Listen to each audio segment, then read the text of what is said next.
Boom! What's going on, faithfuls? It's your boy Mike from the Nothing But Niners crew. My man Nick, my man Stefan, they're both here tonight. We're going to talk about overreact to this loss to the Los Angeles Chargers. I almost said San Diego.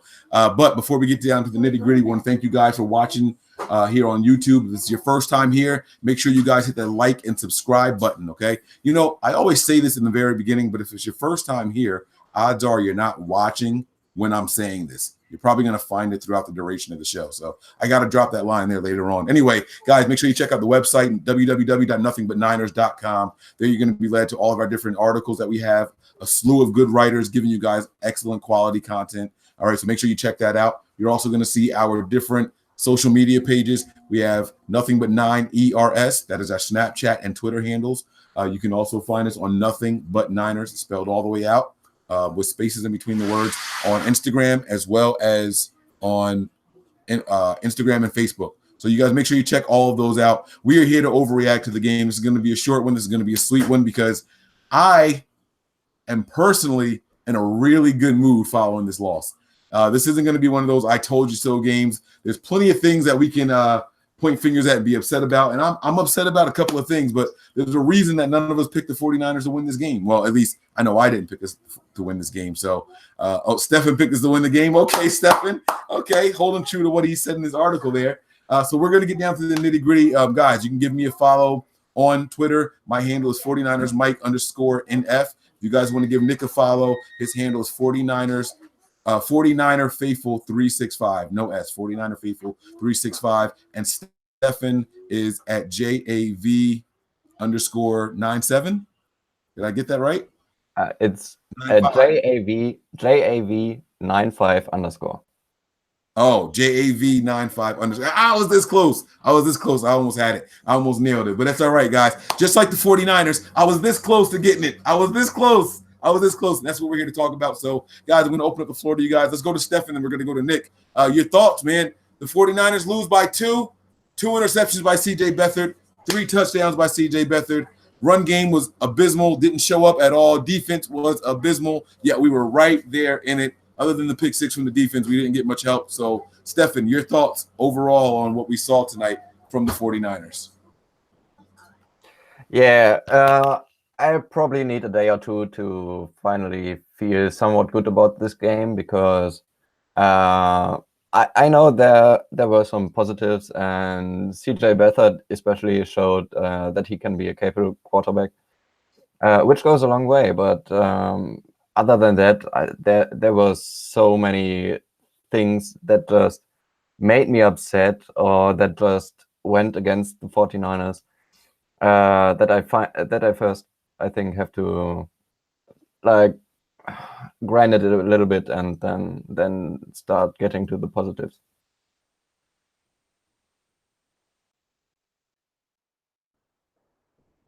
All right, Nick, man, your turn, man. Sound off on us. How you feeling, man? Bro, I'm really about to sound off on everybody because I'm tired of hearing this bullshit. This is coaches. This is coaches. This is coaches. This is coaches. These mofos are taught at the age of 7 years old how to tackle a goddamn player. You learn this in Pop Warner football. This defense is ferocious. It's horrible. It's either a missed tackle here gives up a first down, 2 missed tackles there, 3 missed tackles here, 7, and we get in the end zone. 7, and we give up a 3rd down and 12. Either it's penalties. Last week, we got killed over 184 yards in penalties. This week, I can't tell you how many yards we gave up on missed tackles. Once again, I'm tired of hearing, yes, is the scheme. There's certain things that Robert Saleh needs to fix. You cannot have Solomon Thomas in coverage. You can't. That's wrong. You can't do it. It's been 1, 2, 3, 4 times this year I've probably seen it. And I'm sorry if you guys can't understand me because I'm sick as a dog. So, but secondly, penalties were horrible. This week, fine on penalties. But guess what? The tackling woes are still there. We are not going to win football games. The Niners are not getting beat by their opponents. They are beating themselves week in, week out. I don't give a shit what anybody else says. CJ Beathard came out and balled today. CJ Beathard and this offense stepped up, played for him. The defense got what? 2 major stops, 2 3-and-outs. But you got Akella Witherspoon playing with a bad hip. They're rotating corners in and out, in and out. How are you supposed to gel? Obviously, we have injuries. We can't help that. But the tackling, Reuben Foster, our first 2 drives, the defense looked incredible. Like, okay, these boys came to play and tackle today. And then every other tackle, you've seen Reuben Foster throw a shoulder. You've seen Antoine Exum throw a shoulder. You've seen Ward throw a shoulder. I don't know what it is anymore. Like, I can't keep blaming this on coaching and keep agreeing with people on coaching when the players are out there and they're just not executing. Like, I don't care what anybody says anymore. The Niners are losing football games on theirself by not tackling the goddamn ball handler. It's pitiful, Mike. It's got me so outraged right now.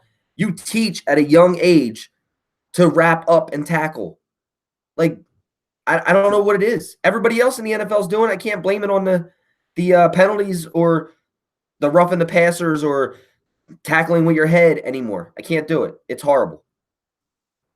So let me ask you this. If you had to put more onus on the players for not tackling or the coordinator for the scheme, who would you blame more? The tacklers. The players are there. They're in position, bro. You won't have missed You're telling me 7 missed tackles isn't on players in a row on the same play? You're telling me that's not players? That's scheme? That's an individual play, bro. Bro, it doesn't matter. But they're in position to make plays. This is not scheme. It's not scheme. They're missing tackles in the backfield. Just past the line of scrimmage. You're giving up 12 yards on missed tackles on the same plays each time.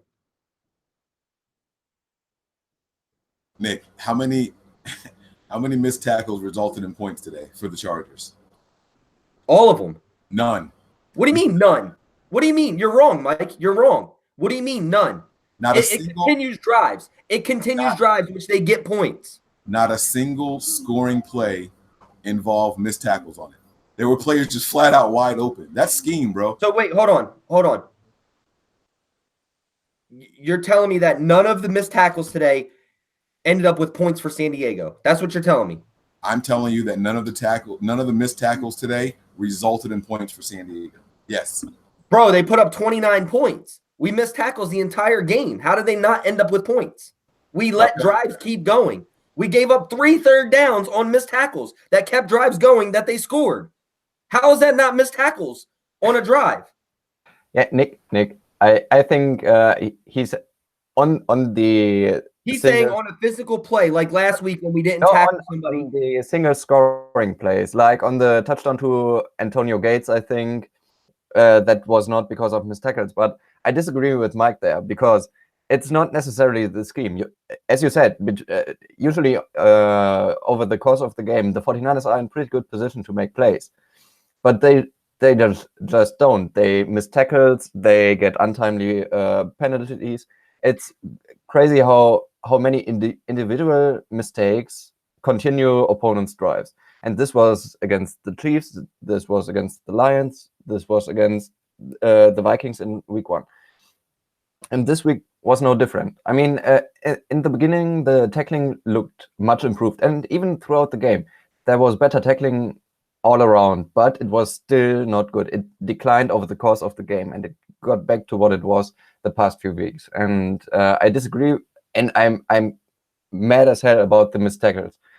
But it's not just the missed tackles that keep us from winning games. This is a huge part of the problem, but not the only one, sadly. No. Which is more damning for me. All right, so which I totally agree with. I totally agree it's not the only problem. But Mike, you can't sit here. This is the only thing that's aggravating me. You can't sit here and say that drives that end in first downs that are missed tackles, that you give up first downs, that drive consistently down the field are reasons they get points. They don't get to the red zone if you make tackles. They don't have as many scoring chances if you make tackles. No, was there any specific play today on one play that we missed a tackle and they scored? No, that happened last week when 4 of us couldn't tackle somebody from the 11-yard line and he goes in the end zone. So, yes, that one specific play happened last week.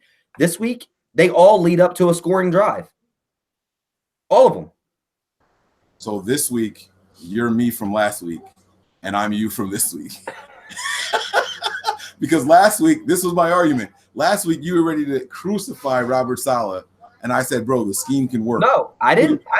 I said last week it wasn't on coaching. I've been saying it's on execution of the players. I've never once said this is on coaching. Not once. Not once. Well, you said it was on Saleh.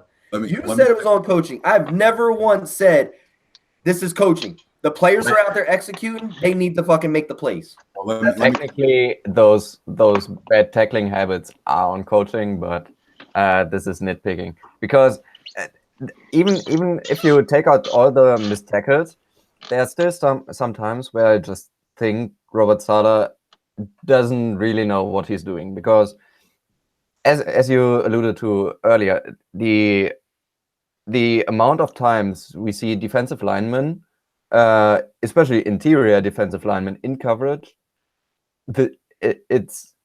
I can't even wrap my head around it because I get the concept of the play, but if you do that, you pretty much have to get home to the quarterback and not let the quarterback get to the player the defensive lineman is covering.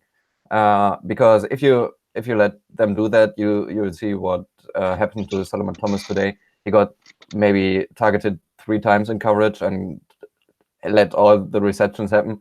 This is scheme related. Then some play calls in the red zone, especially where they play cover 3 mostly in a tight end field. It's just way too much space to cover. And then you see some miscommunications, and this is pretty much a basic scheme. So there's still parts of me that say coaching needs to improve, but the bigger issue, as we just said, is the individual mistakes by the players, for sure. It's a collective screw up. All right, I think we all agree on that. The coaching has a large part of it. The players and the individual tacklers have a large part of it. Tony, what we're currently debating right now is who's more at fault. Is it Robert Saleh for his scheme and what he's drawing up, or is it on the individual players for missing tackles? So we want to get your point on that. First off, what's up, fellas? Nick, Mike, what's up, Steve? My big thing, I was listening to you guys on YouTube. I was upstairs watching it. I just put my kid to bed. Nick, I agree with you to the point. It is tackling. It is very poor tackling. But I'm going to tell you something. Atlanta gave up a ton of points. San Diego gave up a ton of points today. We gave up a ton of points. And the reason why I'm saying that, because that's all of Seattle's scheme. The league has figured out how to attack this scheme. Okay? I blame Robert Saleh because I'm agree with you on this, Mike. You have a 6'3", 285-pound defensive end or 280, 275-pound dropping in coverage and looked completely lost. Why you do that is beyond me. I think Saleh needs to go. He's being out coached. That whole staff needs to be disassembled on the defensive side of the ball. The only person I think is safe is D'Amico Ryan because I think he's a talented defensive linebacker coach, and Foster and Warner are playing good, but the missed tackles are still there on Foster because he keeps launching himself instead of wrapping up. But I honestly think Saleh is in over his head. And remember, they tried to get Gus Bradley. They tried to get who I forgot the other guy. Wade Phillips. Wade Phillips. They didn't want to come. Okay. Saleh begged Shanahan to give him a chance. Begged him. He was supposed to be their linebacker coach.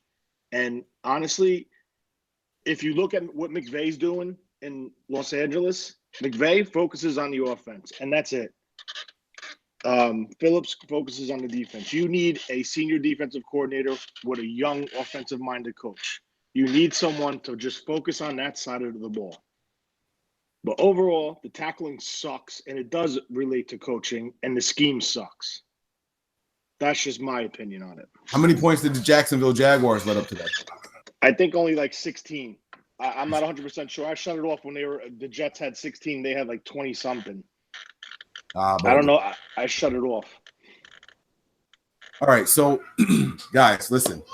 We've already known. Oh, go ahead, Nick. You said you wanted to ask Tony a question. I'm sorry, I just saw that. Go ahead. Yeah, I just want to ask you one question, Tony. So you're saying that you blame completely Saleh. And I said earlier that I don't agree with a defensive lineman being in coverage. Totally agree with that. I think that's on Saleh. Yeah, I do blame him. I do. I don't Okay. agree with the way they teach the way the corners to play with their heads back, with not looking at the ball. I just don't agree with that. And to be honest with you, Saleh's, I don't care if you had Gus Bradley here, that system's not going to succeed because you do not have speed off the edge. This system's built around speed off the edge. Right, but that's also not coaching. It's scheme. No, that's where you're wrong, Nick. Hold on. Let me interject here. That's where you're wrong. That is 100% coaching, because if you don't have the players to execute the system, you're go and get them. No. Stop. If you don't have the players to execute the system you're trying to run, then you need to change that system. You need to adjust. And so you can't say that's not coaching. Coaching is implementing a scheme, and if that scheme doesn't have the right players to execute that scheme, you have to adjust. So it's 100% on coaching then. Okay, so you think that this team is not in position more to make tackles and execute the scheme than they are that when they're not? That's what you're telling me.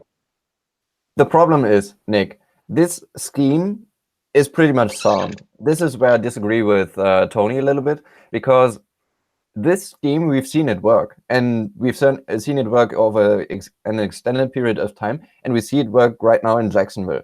And the reason it works is that they have very talented player, and especially a great pass rush.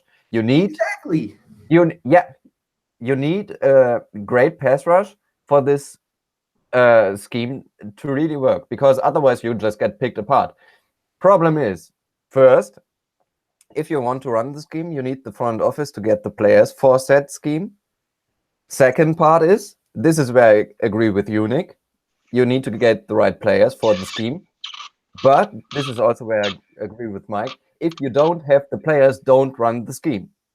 Because we've seen it last year, we've seen it this year again. This year, even, I think it's even a little bit worse than last year. We just because right now we see individual mistakes added in, but last year they played pretty sound, just didn't have the pass rush, and this year there's still no pass rush, and this is where just we get picked apart every week, and not just by the Kansas City Chiefs, even the Lions picked on us, the Vikings. We could hardly stop them, and now the Chargers.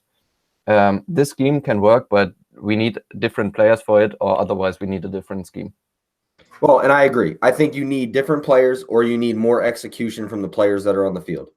So, like Mike said earlier, one way or another, something needs to be done.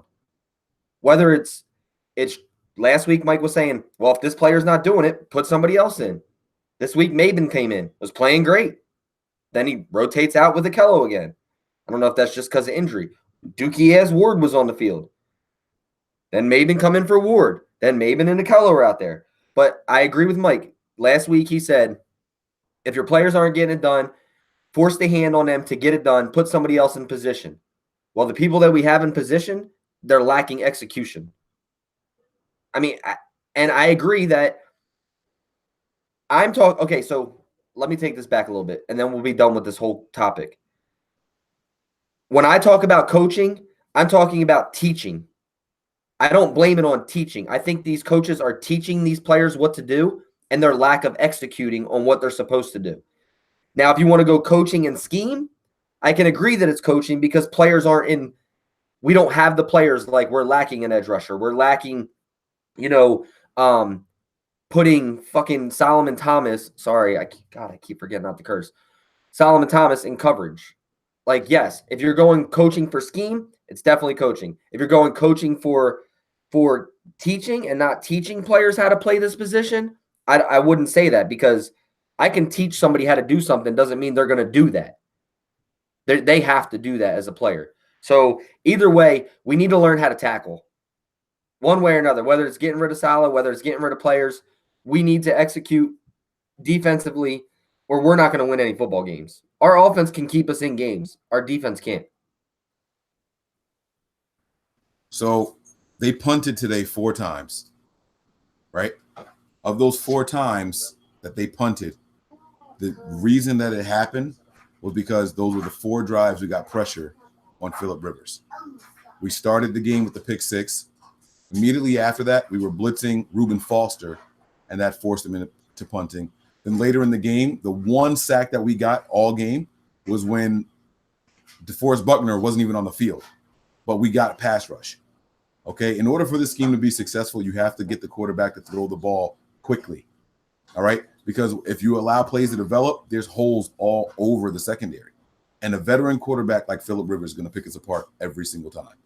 And if you can't generate that pass rush, you don't have to get a bunch of sacks. If you can't cause him to be disturbed in that pocket, you're going to lose every single time, bro. Every time. And that's what we're seeing here. That's all we're saying. So, and I understand what you're saying, you know, the missed tackles are leading to this and this and this, but the missed tackles are happening because the players are so far out of place. They're running and trying to catch up and make tackles from bad angles and things like that. We saw Fred Warner. Mike, I can't let you keep talking that nonsense, bro. These players are right there. You can't say they're out of position or bad angles. They are right there. Players are running from 5 yards away. Listen. This scheme is majority. Scheme, I know that we play a zone scheme and all that stuff, but if you ever look when someone's being targeted, there's one guy near them, and then the guys have to swarm to them. Okay, when you're swarming, you're choosing the right and wrong angles. So that means that you got guys coming in from all over the place trying to get to these guys. These offensive players are paid big bucks for a reason. We got Melvin Gordon we're talking about. We're talking about Allen. Melvin Gordon got 100 yards today for missed tackles. I understand that. But they weren't coming from 10 yards away. He's one of the top backs in the league for a reason. Oh, so now it's an excuse. You got guys coming from the secondary trying to close in and taking bad angles who weren't even starting all year long. No, but it's even, Mike, it's even the guys, if you have players in the backfield having player wrapped or basically wrapped up for a tackle for a loss, they just bounce off of these players. It's not like they just take bad angles. I get you. That's the initial guy. If they made the initial tackle, my God, we're talking a whole different game. Yeah, that's what we're talking about. But you just said that the players are in position to make a tackle. Players are coming from 5 yards away. I literally said you have players swarming to the ball, and those are the ones missing all the tackles. That's the way this defense is designed. It's a react defense. It's designed to keep the plays in front of you, and then the defense swarms. But because it's a zone, there's open zones because there's no pressure. There is zero pressure. I think you guys are giving these players way too much credit right now. I can't do it anymore. That's all I keep hearing is this player wasn't close enough. Motherfucker, we had people down in the backfield 8 million times this year, and we can't make a tackle. The next player up, coming, can't make a tackle. Falls off, tries to shoulder him. This isn't Madden. This isn't hit stick. I think you guys are giving the players way too much credit. So what are you changing to make the team better? What's the call? Players. So now you're back to what you would need to do to change this defensive side of the ball to get it to fit this system. You cannot do midseason. You can't. So it's up to Saleh to create a system, bend his cover 3 to fit what we have, and he's clearly not doing that. That is coaching. I know when I played football, I know when I coached football. If we had a poor tackling game, we did Oklahoma drills for 2 straight days. And if you still didn't learn your lesson after that, you were benched. But Tony, what's to say that that's not happening? You can't do Oklahoma drills. I'm not saying specifically Oklahoma drills, but what it's to say that Saleh came out and said they worked all week on tackling. Did it make a difference? Just because when you coach those kids and they don't go out there and perform, is that your fault? Is that your fault as a coach? Technically, wait. Your coaching skills is not up to par. If these kids aren't learning, you can't make somebody do something. That's the golden fact. You cannot make somebody do something, but you could try to teach them as the best as you could to understand how to do it safely, properly, in the correct way. And that's right. And if you do that, I coach football. If you do that and the player still doesn't execute, whose fault is it? It's on the coaches to adjust, It's, bro. You're the reason, Nick. Your logic right now was the reason Jeff Fisher had a job for 20 fucking years in the NFL. Oh my God. That is the exact reason Jeff Fisher stayed as a head coach.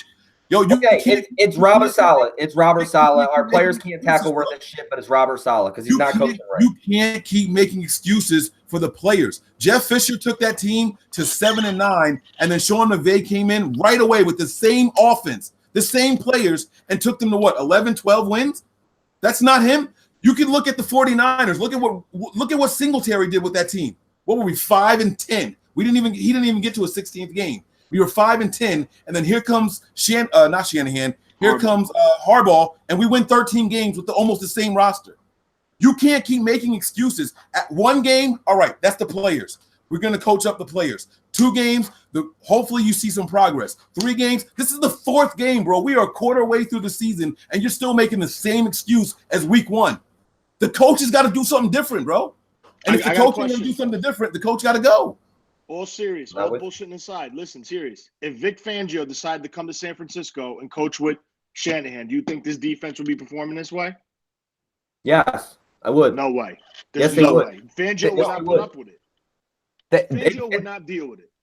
First of all, Fangio would run a scheme that would better fit his players. Exactly. Fangio would build the defense to his team, just like he did with the 49ers when he came from Minnesota as a linebacker coach to San Francisco. He created that scheme to fit what he had. That's it. He tried. Okay, and these coaches went out. Do you remember when they signed Justin Smith and tried to stand him up as an outside linebacker? But that didn't work because he was not fast enough. So what did he do? He went to the nickel front. He moved him inside, and he played him that way. And that's when Aldon Smith had the best career year because all they used to do was a tight end, a tackle end loop. And Justin Smith killed it, and he used to come around and clean up. He built the scheme for that team to those players' strength. That is where the coaching comes in. Saleh is locked on this cover 3 scheme, which he clearly does not have the talent to run, especially with Sherman not there, locking down one side of the field. But you guys keep coming back to saying talent. Where does talent fall? Players. No, Nick. You keep saying talent. You don't have the talent to play that position. You don't have the talent to play this. Where does talent come from? It's not the coach. And so the final response is, if the talent can't execute the scheme that you're trying to run, adjust the scheme, which goes back to coaching. That's what we're saying, bro. That we're all saying the same thing. We're just 2 steps ahead of you. That's all. That's all it is, man. We're just trying to say, if Saleh was a good coach, he would adjust to what he has. That's all we're saying, Nick. That's Does it. the tackling suck? Yes, but if he changed the scheme to make it what the talent he has to develop a scheme to fit that talent, you never know. Maybe the tackle might be improving because they'd be aligned different. These are open fucking field tackles. And you're telling me it's scheme? This is where I don't understand y'all. Like, these are open field one-on-one tackles, and you're telling me it's the other 10 guys on the field that can't make a tackle, but one guy's hitting somebody, and it's a missed tackle. And then, oh, here comes the next guy. That has nothing to do with scheme anymore. It's balls out. Yeah. Coaching. At that point, when we are in open field tackling, this is not on scheme. This is just bad teaching by the coaches. But Coaching. It's coaching. But this is not what we are aiming for, because we want. You see the 49ers get close almost every play. They are in position and they don't execute. They could, tackle better, but even if they tackled everything they saw, you still don't have the pass rush. You still get picked apart because you're in zone coverage, and the quarterback has all day to find the holes in the zone coverage, and that is where the scheme is at fault. The run defense is good, yes. The tackling is atrocious, and even if the tackling was good, the quarterback would still have all day in the pocket to pick us apart. And this is where we say the scheme has to change, because if you don't get pressure on the quarterback this way, you can't run this coverage for the quarterback to just pick apart. And I don't know what more to tell you, Nick. All right, listen, fellas, we're talking in circles here. Everyone's frustrated with the defense, no matter how you look at it. Whether you put it on the players, whether you put it on the coaches, whether you're putting on the players because of the coaches, whatever the case is, the defense is going to continue to cost us games until something changes. All right. So we all agree that the players suck, the scheme sucks, right? The defense is bad. That's the answer. The answer is the defense is bad. So let's talk about my man, my quarterback, CJ Beathard. I want to know how you guys felt about him. Now, I took so much heat on Twitter this week. I came out, I stood on the mountain. Damn it, I planted the flag. Boom. Here I am. Hear me roar.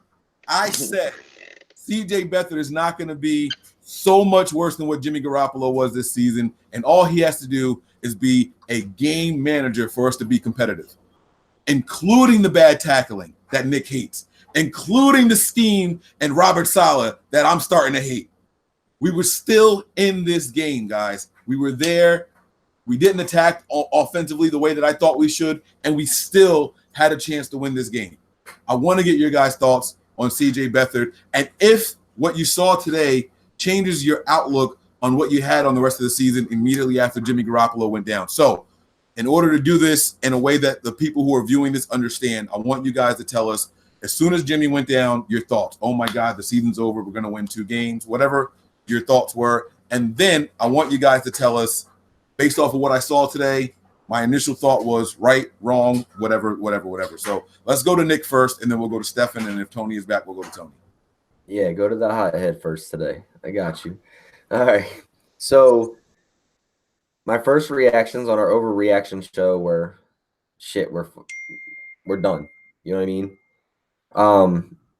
But after sitting back and talking with you and talking with other people and literally sitting back and thinking was, I didn't think we were going to, is CJ any way more athletic than Jimmy Garoppolo as in quarterback? No, definitely not. Do I think that CJ is more capable or is more than enough capable of running this offense? I do. I think that he can definitely run this offense. I think that the thing that has benefited him is, and I've been hard on CJ, and I'm still hard on CJ. I'm not a big fan of CJ. I think he's a tough son of a gun, but the offensive line last year was piss poor. There was no run game last year. There was no offensive line last year watching him play. Preseason, he was playing with 2s and 3s. He wasn't playing with a better offensive line. Today, he proved me wrong on that because, I mean, I thought that he could do better with a better offensive line, better run game. But when our 2 tackles went down and the offensive line was still half decent, protecting him or him getting out of some of those would-be sacks that Jimmy Garoppolo would have took, CJ's a tough son of a gun, man, because he broke out of those tackles. He made that hurt, pulled up, got first downs or got out of the pocket, made a good throw. I thought our season was done, and I think that it's gonna. I still think that we have a chance of winning 6 games. I can't give it more than that. If our defense was good, I could give CJ a lot more wins. But our defense is not good at all. And when we're scraping these games that we should win, I mean, these last we could easily be 3-1 right now. Easily. If we had a decent defense. We literally could. And I'm not going to sit here and talk about we could easily be, we might even had a good chance of even being 4-0 if we had a decent defense. But I mean, when you go up, you get the lead and you're up, 27, whatever it was, 27, 26, whatever it was. And then your defense just lets them march right down the field again. Or you make a stupid mistake on special teams and you fumble the football. This is where winners are built. Like, you can't give up that field position or you can't give up that football in that little bit of time because somebody like Phillip Rivers, who is, a vet, he knows what to do with the football. You watched him on the 1 clock. He took it down 20 seconds. He let the clock run for 20 seconds before he even snapped the football. It was like 5 seconds left in the snap count. Like, those are what vets do. But I don't think our season is going to be as bad as people think. I don't think it's going to be 3-13. You know, I don't think that. I think we could get. I think this offense, the offensive scheme, can win us 6 games with CJ behind the helm. But if our defense doesn't get better, it can't get any better than that. I respect that. I like your response there, Stefan. Man, I want to hear your thoughts on it. Again, your initial reaction as soon as you saw that Jimmy went down, and if CJ swayed your opinion at all, plus or minus, or if you remain neutral on it. Yeah, initially I had a little bit of an overreaction, which is fitting because we're on the overreaction show. But I sent out a tweet, 4-12, 5-11 incoming. And this was, I think, not so much on the Jimmy Garoppolo injury, but rather on what I saw in the Kansas City game in general.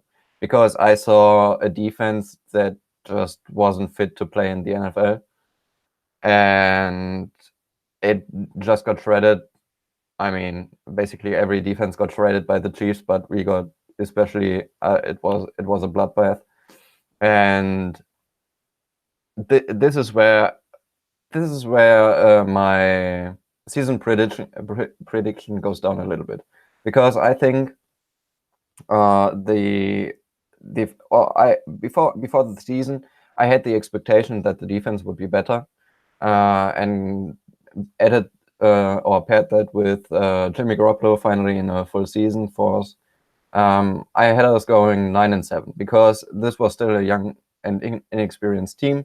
There would be teams I thought we were more talented than, but also less talented or favored, and I had us winning maybe 9 games. But then I saw the defense getting worse each and every week. It was all right pretty good in the Minnesota game, but this is where, coincidentally, where we got pressure on the quarterback. So yeah, and then against the Lions, we couldn't get really any pressure on Matt Stafford, on not as much as we would want to have put on him. And against the Chiefs, we had no answer. And this is basically why my season prediction went down. Sure, CJ Beathard is not as talented as Jimmy Garoppolo. There's, in my mind, no question about it. But after seeing him play, I was reassured that the season wouldn't be a total wash, at least on offense. Beathard showed that he can be capable. I mean, he showed it last year on certain plays. But Beathard won't be the reason the 49ers suck. The 49ers will suck because of their defense. They will suck because of poor execution, especially on defense. And they will suck because of all the injuries they sustained. Mike McGlinchey went out of the game for a bit. Joe Staley left right before halftime. Weston Richburg got hobbled up. Mike Person is still not at 100%, and Joshua Garnett still not really practicing. So the O-line is basically what got Beathard killed last year, and it might very well a reason, at least later on, if these injuries continue, that he's going to see a dip in performance. But he and his execution today made me hopeful, at least, that the offense will be capable enough to keep the 49ers in some games. You know, it really comes down to your expectations, right? I think people hear or see CJ Beathard as our quarterback.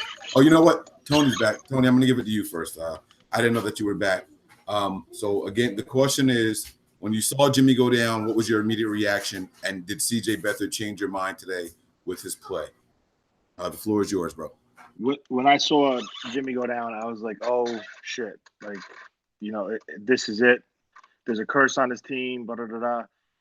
But then I thought back and said, you know, this is CJ Beathard's second year in the system. As long as you have an offensive mind like Kyle calling plays. Also, he has a better offensive line in front of him, better cast of weapons around him than he did last year. So, obviously, CJ Beathard is not Jimmy Garoppolo. But I kind of feel like, and I spoke to you earlier about this, Mike. Today was a huge one for us, in my opinion. I honestly think that if we would have walked away with this win today, this team possibly could have snuck in as a wild card, possibly. But the defense of play would have to improve by 100%. And I mean, you know, it sucks that Jimmy didn't get to do it. I kind of feel like there's a dark cloud on his team. McKinnon went down. Now Jimmy went down. You know, it sucks, but I mean, I don't want nobody else. I don't want them to go out and give up picks or spend money on a guy to come in to play quarterback, and it delays the team from progressing because then he's got to learn the system. I'm glad that they're keeping it in-house with Mullins and CJ, but I'm happy CJ's the quarterback now.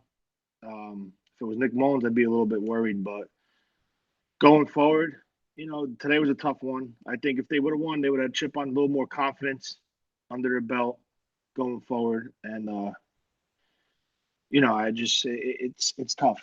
Today's game really bothered me, like I told you earlier. Like, even though they played great, they fought, they didn't back down, but it just really bothered me not coming away with a win today. Yeah, I hear you, man. Look, you know, it really comes down to how everyone looked at this thing individually. I think people saw that CJ Beathard was coming in, and their assumption was, man, this offense is going to be stagnant. We're not going to move the ball. Here we are. We're going to be back with 10 points a game. You remember the Cowboys game, remember the Eagles game, and how he was getting beat up. He looked like a deer in headlights out there. But that wasn't the CJ Beathard that we saw today.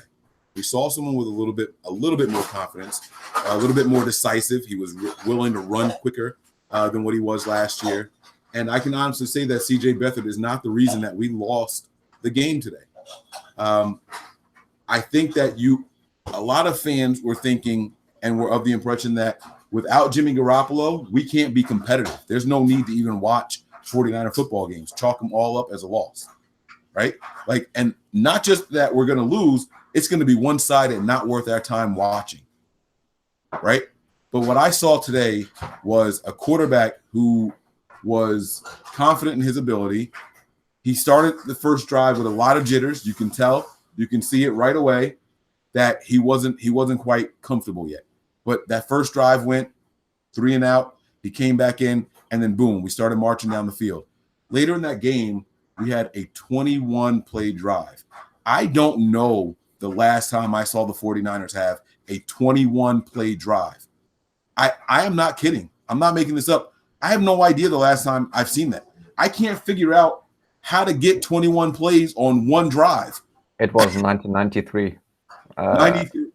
Yeah, they displayed the stat in the broadcast where they said it was, I think, under was it Josh Seifert back then? And with Steve Young and Jerry Rice, 21-play drive about 25 years ago. Last time the 49ers did that. That's nuts. There's a reason I can't remember that happening because I wasn't watching football in 93. Hey, Mike, that 21 drive play, though, what did that end in?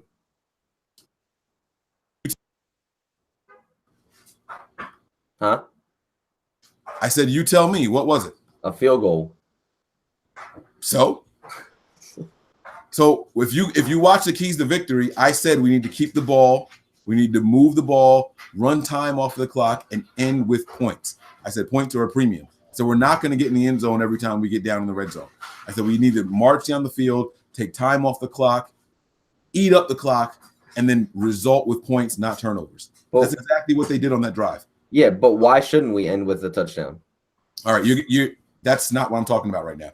I'm telling my part about the whole Jimmy versus Beathard thing. I'll get back to that. So my point is, when CJ was going in, I think everyone felt like there's no need in watching games. He's not going to be able to sustain drives. It's going to be 3 and outs, one-sided games, blowouts, lopsided. Don't even waste your time watching. I was surprised that so many people showed up to support the 49ers in Los Angeles today. They completely took over that stadium.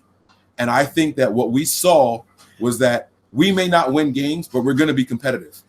we're not going to lose games the way that people thought we were going to lose games. We might not win another game for the rest of the season, but we're not going to go out there and just get blown out. We're not going to go out there and just lay down on the field like people expected us to do.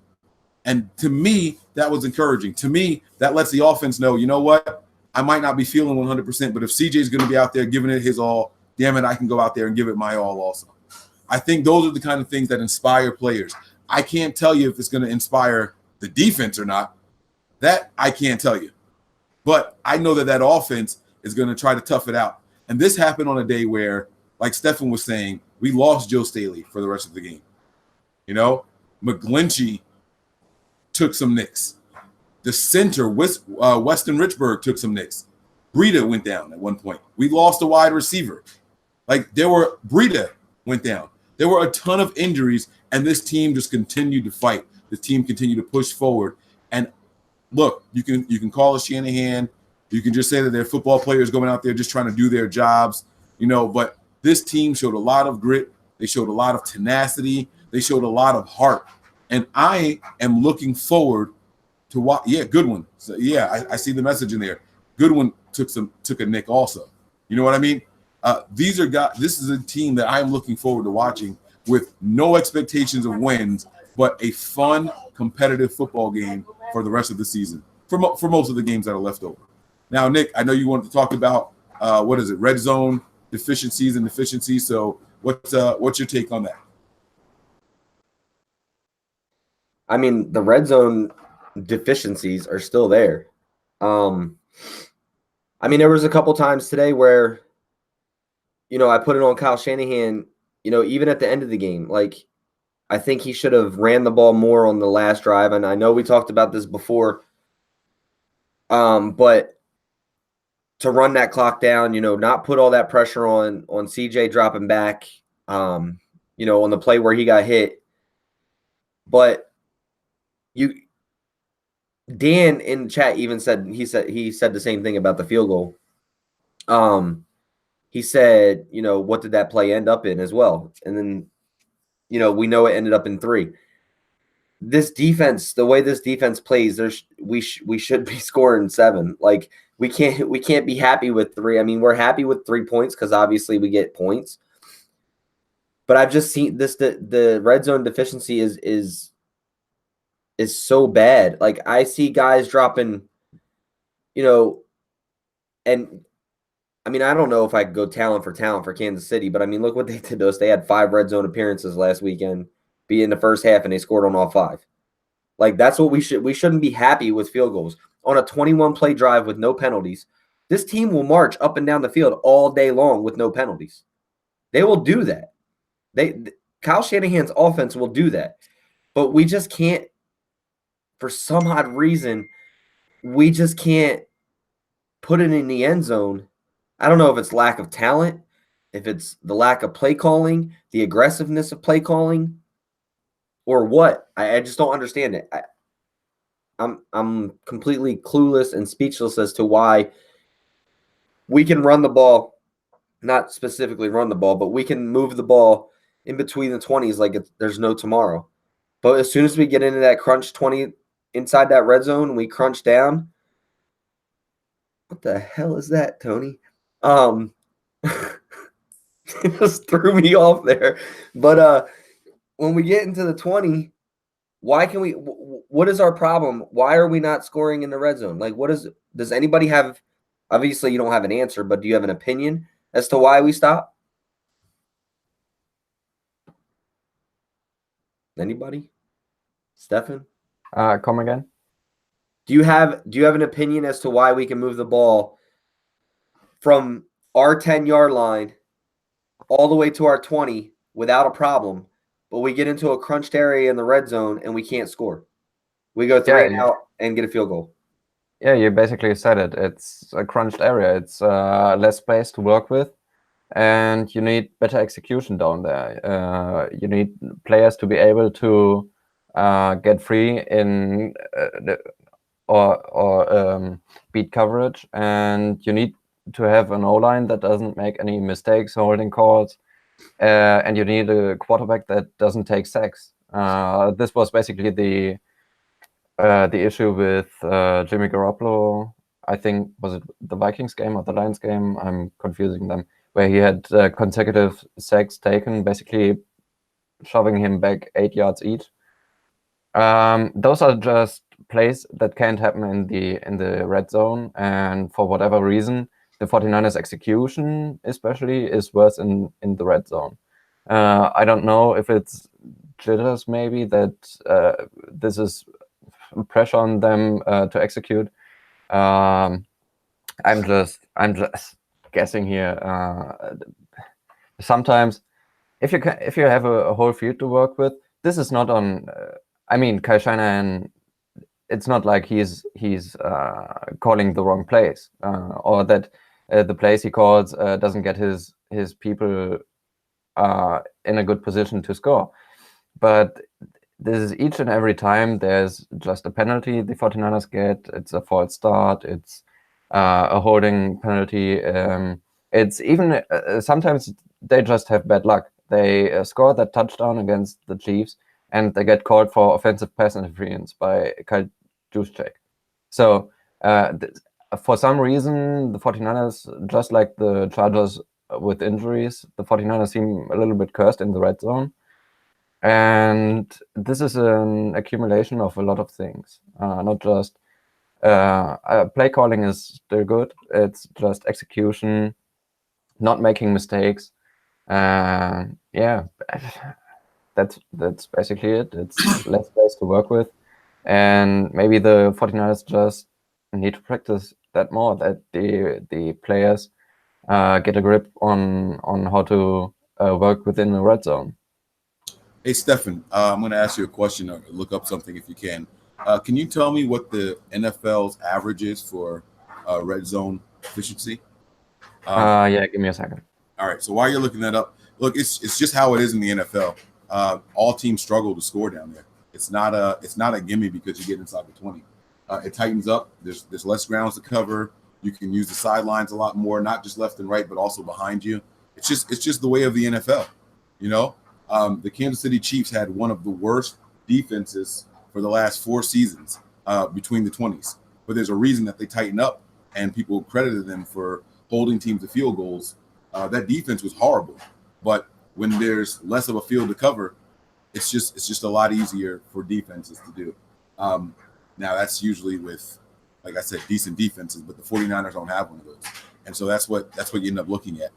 Tony, your thoughts on red zone issue? Oh, go ahead. Go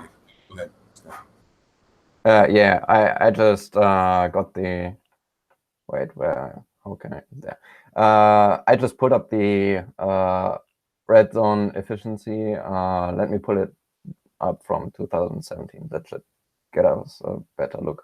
So the best team last year were the Jacksonville Jaguars with basically 69% converting red zone trips into touchdowns. And the worst team was Denver with 40%. So somewhere in between, I can see it only by team, not an NFL average, but probably about 50%, 55%. Yeah, right. The median seems to be 53, 54%, and I would say this is basically around that mark that the NFL average would be. And the 49ers this season are at 46 or 47%, I think. Yeah. It's just going to be a numbers game. That's just how it is down there. So guys, I mean, Tony, I don't know. Did you want to touch on the red zone issue or no? Oh, I'm sorry. You hear me? All right. The red zone, it's very tough. Like you guys said, it's tough to score in. A lot of these schemes today offensively, it's set it up on 3 levels: high, low, and high, intermediate, and low.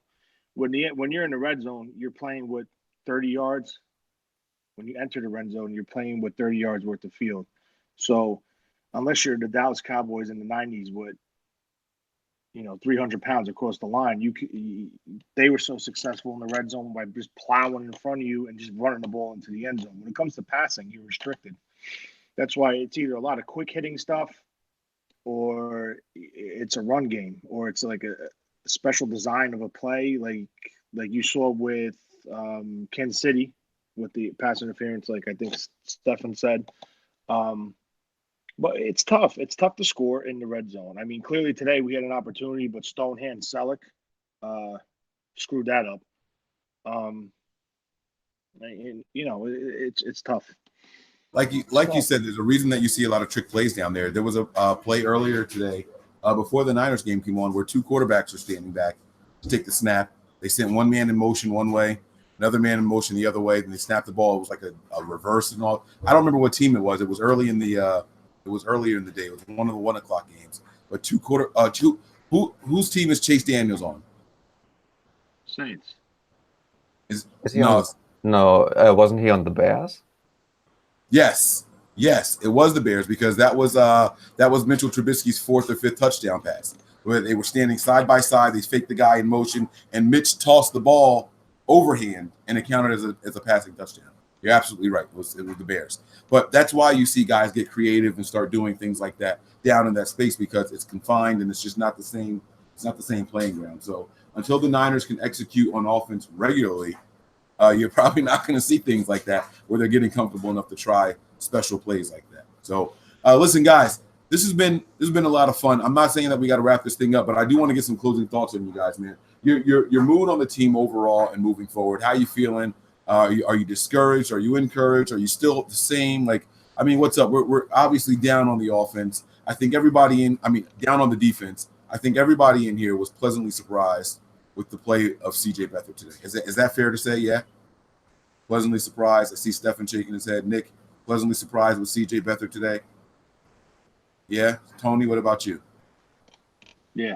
Yeah. All right. So, I mean, it's pros and cons. I'm not going to rate too much or look too much into special teams today. We did have that untimely turnover in special teams. Again, game-changing moment right there.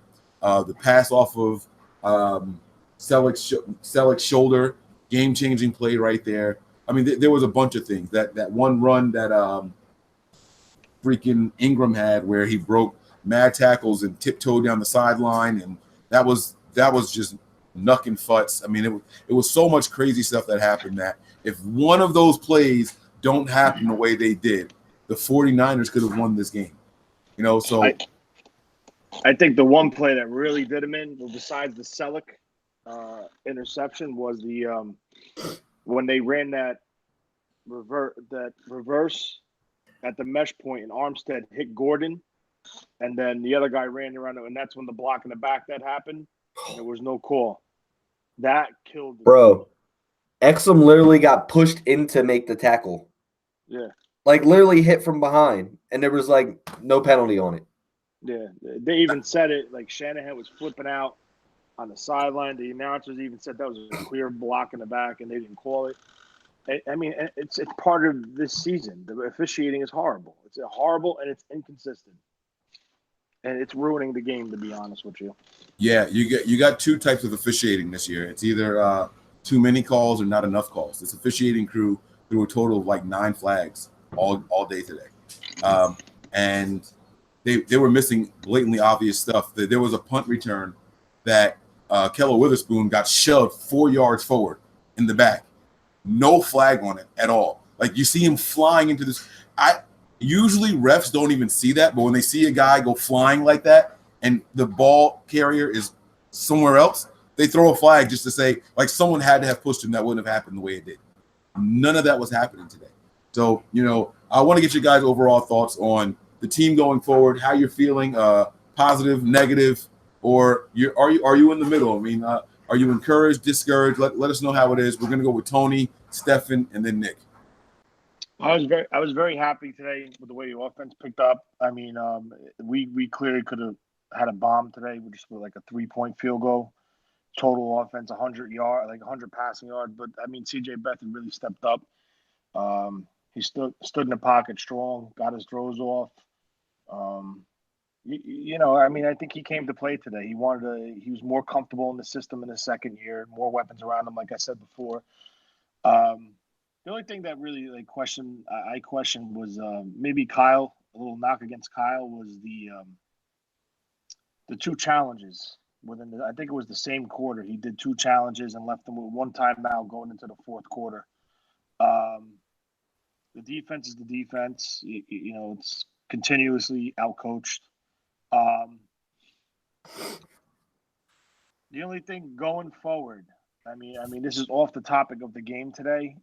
I'm kind of a little nervous that there was a report saying that the Niners reached out to Pittsburgh for Le'Veon Bell, and I really hope John Lynch doesn't go balls to the wall and make this deal because he feels pressure from not trying to land a Mac or a Josh Gordon.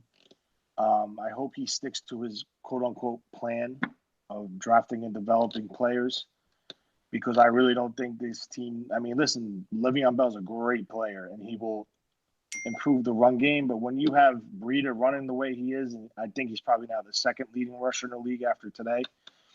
I don't know if anybody can confirm that, but I just hope he doesn't do something stupid right now and pull off a deal and strap this team going forward financially, because not only do you give up draft picks, but now you have to worry about a cap, because Le'Veon Bell is not going to play for $15 million a year. It's going to cost $20 million.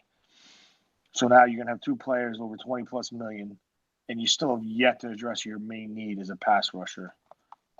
That's my only thing going forward. I mean, another thing going forward, I would just like to see the team to continue and fight. They could have laid down today after they got punched in the face, after some turnovers, some poor calls, how they went. Los Angeles came back and tied the game up, and they just struggled. They simmered out, but then they came back. They kept fighting. They kept fighting. They kept fighting. It's good to see, and I'm glad they keep fighting and just not laying down anymore like previous teams would.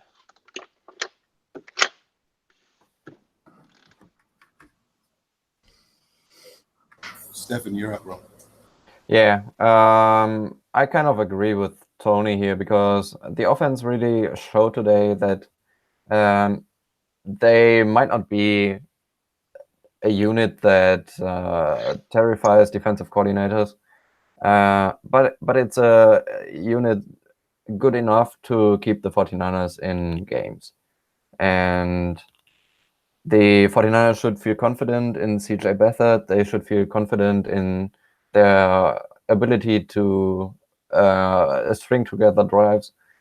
And this is a huge positive I take away, because often, or more often than not, if you lose your starting quarterback, your complete season, you can just basically fast forward to the off season. If Aaron Rodgers goes down, Deshaun Kaiser, or last year Brett Hundley, they are nowhere near the talent, or not necessarily the talent, but nowhere near the level of play, actual level of play, that they can keep a team afloat. And CJ Beathard can do that.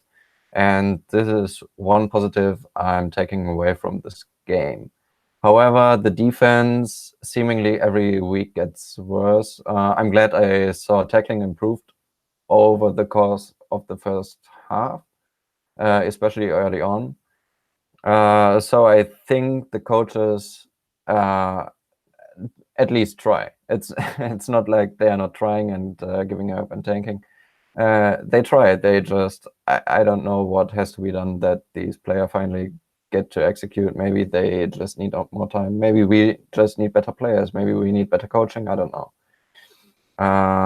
But definitely the defense is what worries me going forward. And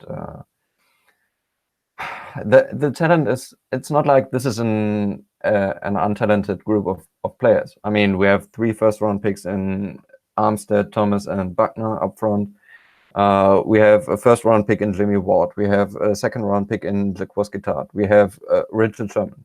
Granted, he's injured, but first-round pick Reuben Foster, third-round pick Fred Warner. These are all players that should, at least on paper, be talented enough to execute better than they do at the moment. And I just hope that over the course of the next few games, we see major improvements, because otherwise this is a team that will infuriate me every single week, because they will come close, much like that 5 game streak last year where they lost within or with 3 points or less each time. And I expect games like that going forward. Maybe some weeks they get blown out. Maybe some weeks they can win relatively comfortably, but usually I expect close games where the 49ers are in it, but the defense blows it eventually. Yeah, so I'm optimistic on one side of the ball and pessimistic on the other side. However, special teams look good, so it's basically only the defense that leaves me worried.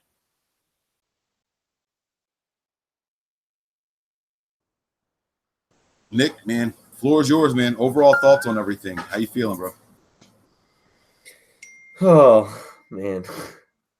All right, so overall, I just, as much as I love this team and fight in and out for this team, and I get angry with this team, and I love this team, and I hate this team. It's a love-hate relationship, but I'm still faithful, and I still think that there are a lot of positives that we can take away from things. It's only our second year with Kyle Shanahan. We can tell that the offensive type of scheme that he runs works. We're averaging, 17 to 21 points at least a game, which is more than we can say we have seen in a while. But I think we have to stop sitting back. I disagree with Tony. I don't want to particularly say go get Le'Veon Bell, because I don't think that this front office and Kyle Shanahan and John Lynch, will go and get a Le'Veon Bell because they haven't seen what Jerick McKinnon can do in this system yet. So I think that it's I think they'll do their diligence to see what it will cost them. I think they'll talk to him, and I think John Lynch, and fans get mad at this all the time, John Lynch and Kyle Shanahan, they're not in it for the team right now. They're in it for the long haul. So what they do is what's best for the team, not for right now. This team isn't one player, two players away from winning a Super Bowl. We've all said this, especially with losing Jimmy Garoppolo now and a franchise quarterback for the season. We're definitely not in it to win a Super Bowl this year. If it's going to cost us 2 first rounds or a first and a second and whatever else it is, to get a Le'Veon Bell or, a Khalil Mack. Like, will Khalil Mack have made this defense better? Yes, absolutely. Not going to argue that. But I think we continue to build. I think we need to be smarter on what we need to get. I think there are some things out there that we do need to get. But overall, I still have confidence in Kyle Shanahan and John Lynch. I think that they are the right regime to be running this team. I think we've just gotten a lot of the injury bug. I think the coaches need to be situated, whether that's hiring a new defensive coordinator, whether it's getting different players on the defensive side of the ball. But this defense is bad. And this is where I hate to talk about the team so bad, but we are horrible defensively. If we could go out there and score, most teams, you go out there and say, you're scoring 28 points, you're winning that football game. Like in the NFL, most teams, you score 28 points, you're normally winning that game.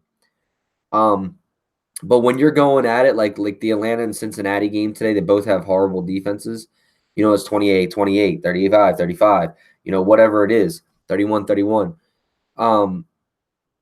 You got to have a somewhat of a defense. And until we get our defensive woes fixed, we're in trouble. We are in trouble. Whether that's 5 wins, 6 wins, do we pull out 7, maybe 8 wins? I don't believe with all the other fans saying, well, just tank the season. Go get Bosa. Go get this person. Go do that. Because I'm not like that. I'd rather take wins and build no matter where we are in the draft. I have confidence in John Lynch and Kyle Shanahan in moving up in drafts or picking the right players. And, I mean, we just got to stay faithful, man. It's going to be rough. This year's going to be rough. We got some good things to look out for. We got to look out for how CJ Beathard takes this team, how Kyle Shanahan evolves with this offense. Young players, like maybe, with Dante Pettis' injury, maybe we'll get to see a little bit of Richie James. Get to see Richie James play. The emergence of Dante Pettis when he comes back. Those little things of the young players that we need to get this playing time. Because believe it or not, the more playing time these younger players get is only going to excel how good they are in year 2 and year 3. We see DeForest Buckner coming in year 3. He's coming into his own. He started off really hot, slowed down today. But guys, just remember to stay faithful, man. That's, pretty much it on my end. I think that the team will be fine. I just think that we're going to have a lot of heartbreaking games like we are today, where 29-27, 28-27, 24-27, because our defense just can't stop a lick right now. And until that gets better, the games are going to be close. As long as we're competing, I'm happy. Yeah, I agree with you there, and I'm gonna start with where you ended on the defense. Today made me realize that even with Jimmy Garoppolo, this team is going to be hard pressed to win 7 or 8 games with the way the defense is playing. There's no excuse for it. I don't care how good your quarterback is. If every time you give the opposing team the ball, you saw Phillip Rivers go on a 5 consecutive drive scoring streak during the game, and if that's what you're going to be doing, I don't care who your quarterback is, you can't win games like that. It's deflating.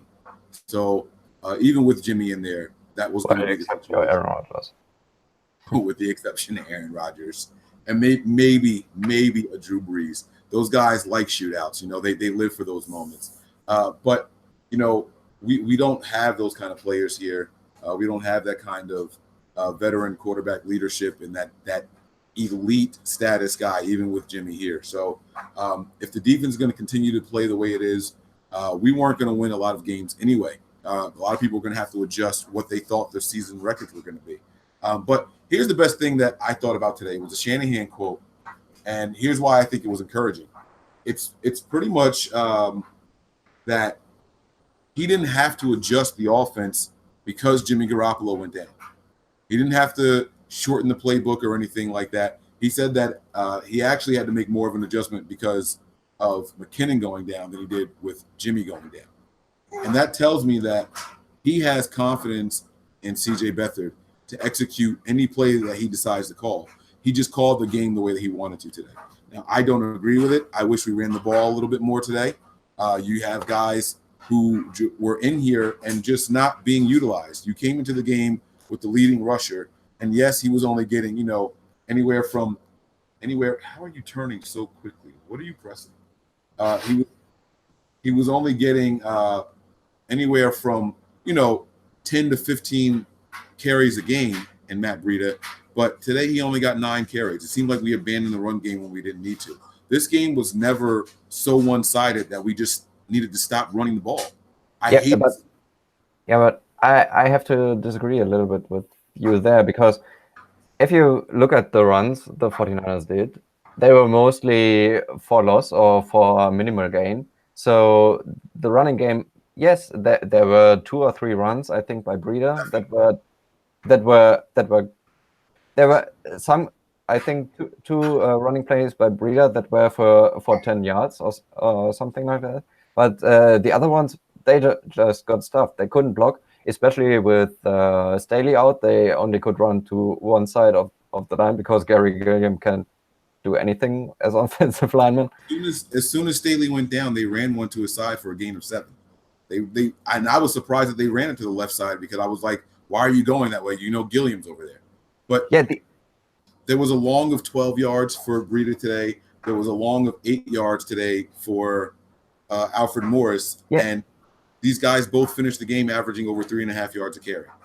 Yeah, exactly. They had 1 or 2 big runs, and the rest was for minimal gain. So if you're a coach and you try to run the ball consistently, you get consistently behind the chains.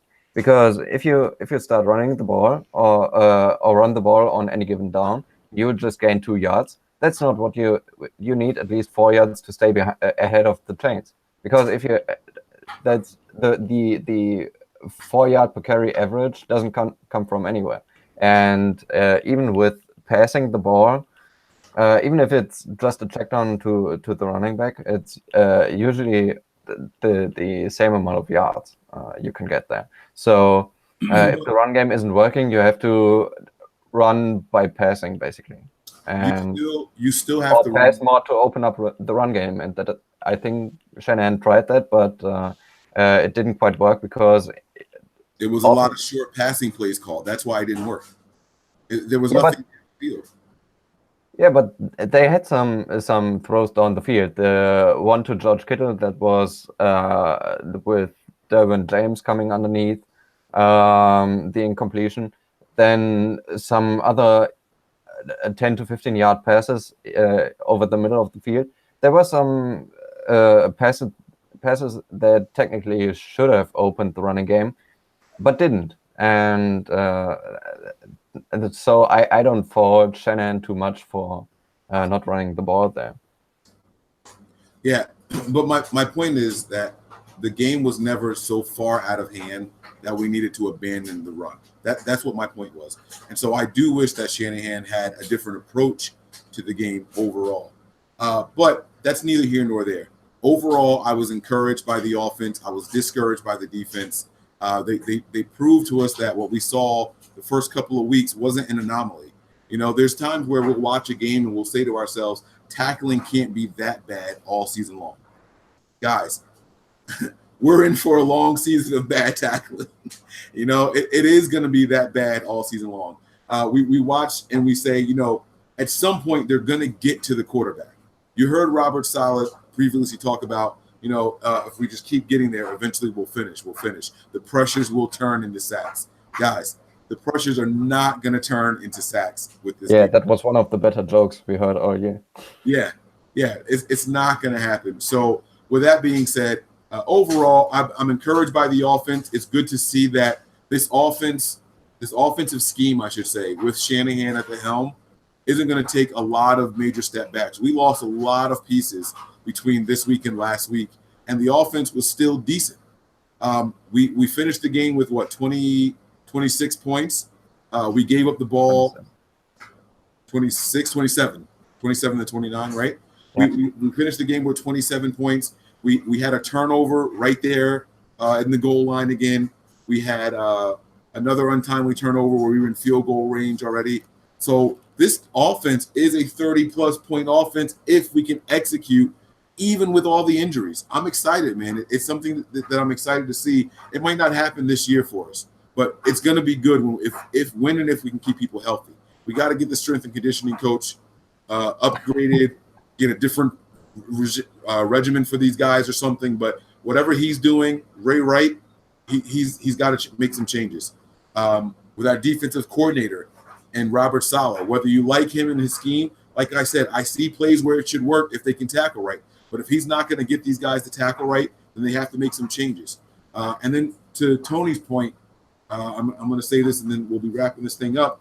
And Nick touched on this also. Tony wasn't suggesting that we go out and look for guys like Le'Veon Bell. He was saying that he hopes that we don't hit the panic button and start overreaching for those guys.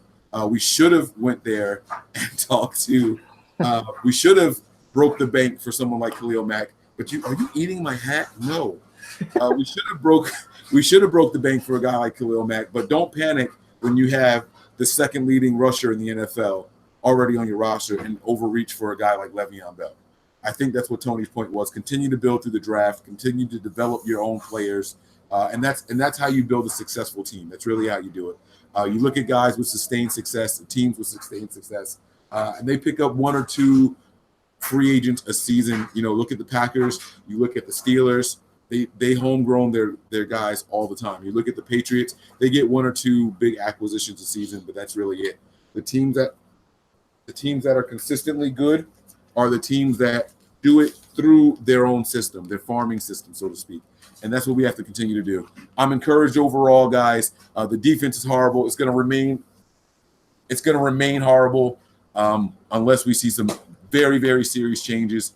But the offense is always going to give us a position. We're always going to be in a position to be competitive, and that's what I like to see, whether it's Jimmy Garoppolo, CJ Beathard, Matt Breida, Alfred Morris, Jerick McKinnon, Joe Staley, Gary Gilliam, Dante Pettis, or Kendrick Bourne. We overcame a lot, and we're still competitive, guys. That is something to tip your hat to and remain strong about, guys. So that's it for me. Is there anyone else want to say anything before we get up out of here?